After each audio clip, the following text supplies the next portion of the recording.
Ibrahim Dabalé Loubak est né ici à Abourma, au nord de Djibouti.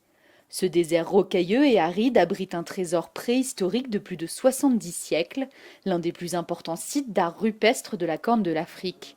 900 panneaux se succèdent sur plus de 3 kilomètres. Je connais cet endroit depuis mon enfance. J'ai toujours vécu ici. Je connais chaque pierre, chaque recoin.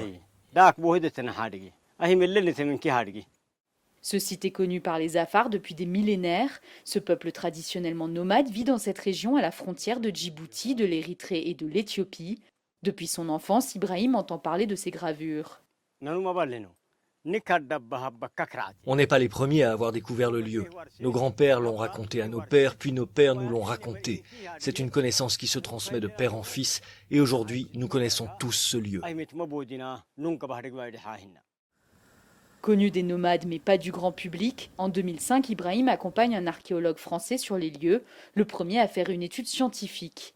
Pour trouver les gravures, il faut faire 6 heures de route au départ de la capitale Djibouti et plus d'1 heure de marche. On est un peu écarté de la civilisation, tu vois. Donc on est dans le préhistoire, on vit les préhistoires.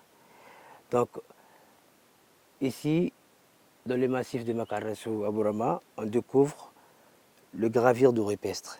Certains gravures de rupestre, ça date depuis 6000 ans avant notre ère, par exemple. Ça. Les dessins représentent des chasseurs, des girafes, des tortues ou encore des bœufs, des animaux qui n'existent plus à Djibouti aujourd'hui, où le climat s'est réchauffé il y a plusieurs milliers d'années. Non, non.